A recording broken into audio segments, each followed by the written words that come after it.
সোনা গো সোনা, সোনার আর এক নাম হেম, বলে না হেমশয় অতি গোড়া, মনে পড়ছে? হেম মানে সোনা, হেম যুক্ত আভা, সোনা যুক্ত আভা মানে জ্যোতি। সোনার থেকে উজ্জ্বল হলো আমার গৌরাঙ্গ মহাপ্রভুর অঙ্গের জ্যোতি। হৃদয়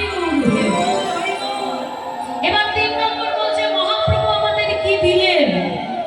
তস্मै মহাপ্রেম রস প্রদায়, সেই মহাপ্রেম রস দান করলেন যা এতদিন গোলক বৃন্দাবনে লুকিয়ে রাখা ছিল, যা কোনো যুগে কোনো দেবতা আমাদের দেননি, সেই গোলকের প্রেমধন।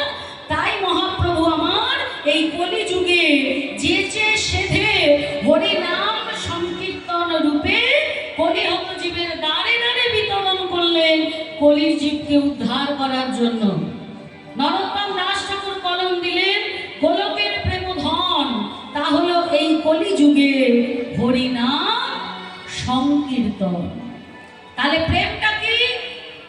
প্রেমটা হলো হরিনাম সংকীর্তন এই কলি যুগে। স্বামীর সাথে স্ত্রীর প্রেম নয়, প্রেমিক সাথে প্রেমিকার প্রেম নয়, ভাই বোনের প্রেম নয়, বোন বোনের প্রেম নয়, পিতা মাতার প্রেম নয়।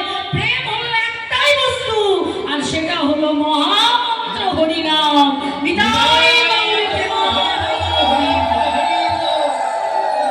যেজন এই হরিনামকে ভালোবাসতে পারবে, হরিনামের সাথে প্রেম করতে পারবে, সেই অনায়াসে এই কলিযুগে ভবনদী পার হয়ে যাবে।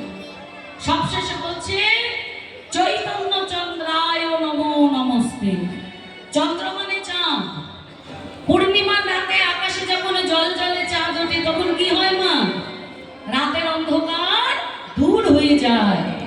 মহাজন বললেন ঠিক সেই রকম যদি কোনো ভক্তের হৃদয় মাঝে গৌর চন্দ্রের উদয় হয়, গৌর চাঁদের উদয় হয়, তাহলে তার হৃদয়ের সকল অজ্ঞান অন্ধকার দূরীভূত হয়ে যায়। চৈতন্য চন্দ্রায় নমো নমস্তে। হৃদয় গৌর হরি বল, হরি বল, হরি বল। সেই প্রেমের ঠাকুর আমার শ্রীকৃষ্ণ চৈতন্য মহাপ্রভু, যার অন্তর কৃষ্ণ আর বাইরে হলো তপ্ত কাঞ্চন গৌরাঙ্গিনী বর্ণ। রাধা কৃষ্ণ মিলে গৌর হয়ে এলেন। আনলো কে গো? একদম গোলক থেকে টানতে টানতে এই ভুলোকে কে নিয়ে এলো? ওই যে দেখো ওখানে দাঁড়িয়ে আছে না 5 জনে, মহাপ্রভু আছে। মহাপ্রভুর ডান দিকে কে আছে? মহাপ্রভুর ডান দিকে আছে নিত্যানন্দ প্রভু। নিত্যানন্দ প্রভুর ডান দিকে কে আছে? কে আছে গো? তাকিয়ে দেখো না, বলো না আছে, জোরে বলো। শুনতে পাচ্ছি না তো।